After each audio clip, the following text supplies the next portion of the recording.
What's up, everybody? It's me, the Paleo Giant, and today I got something special for y'all. I'm making a seared chicken with a coconut cream sauce that has mushrooms, bacon, rosemary, thyme, all these different flavors and aromatics. And on top of that, I made a paleo pasta just for you. This pasta has slurpability. It's spring back when you chew it. It's really good. It's amazing. But without further ado, let's get it.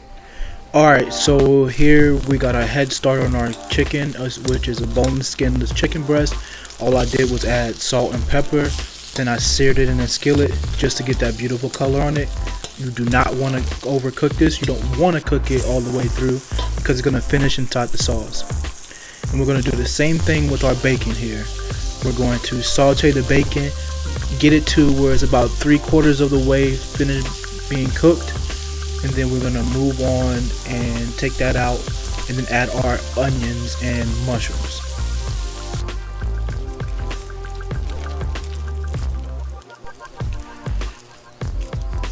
And you know you gotta be careful making bacon because that grease will pop you.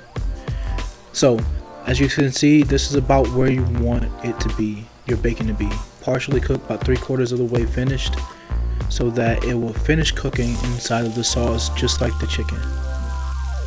I'm going to take that out, and then we're going to add our onions, and that is 1/2 onion diced as best as I could with the time constraint that I had. And we're going to go ahead and let these get about translucent in color. So the best thing you can do right here is continue mixing the mixture, your diced onions inside this bacon fat. You do not want any of your onions getting burnt for your mixture. It will give a very bitter taste.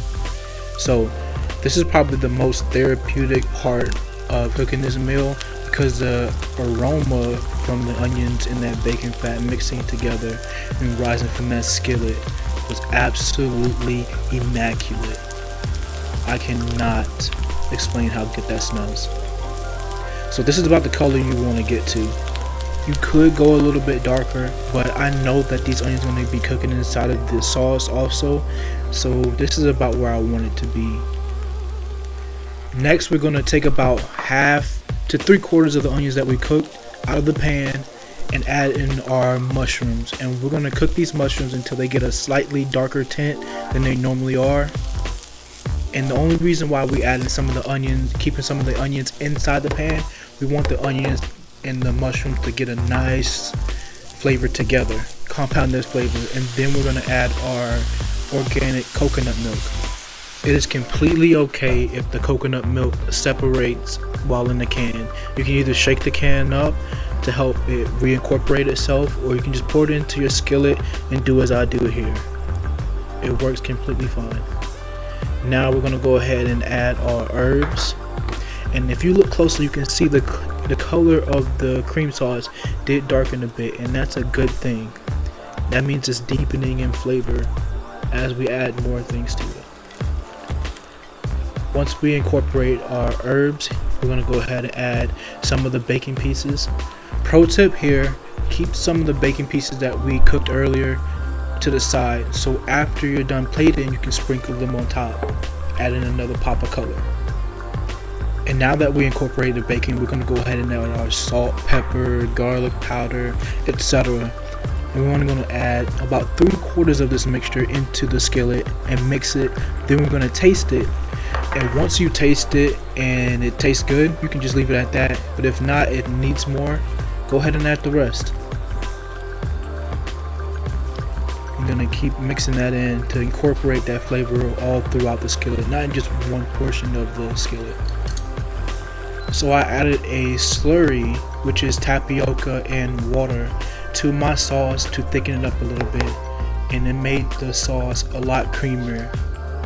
Then we're going to go ahead and add our seared chicken breast that we cooked earlier back into the pan, and we're going to go ahead and push it down into the sauce. Try to push it inside of the sauce so that it can cook inside the sauce, not on top. And I want you to notice how many pieces of chicken that are inside the skillet, and I want you to notice how many is there at the end of the video.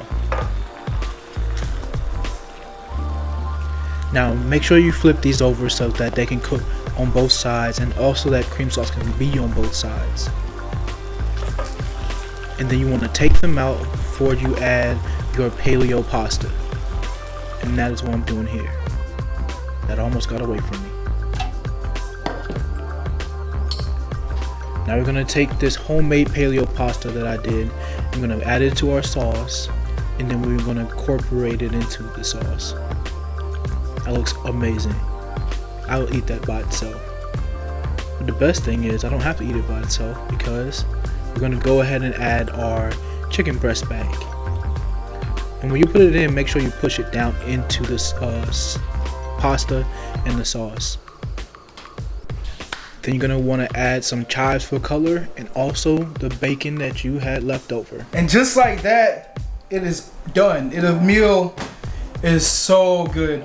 I've been sneaking taste throughout the whole time. The chicken is cooked perfectly. The pasta is just to die for. Actually, let me show you something. Let me show you something real quick. Quick like.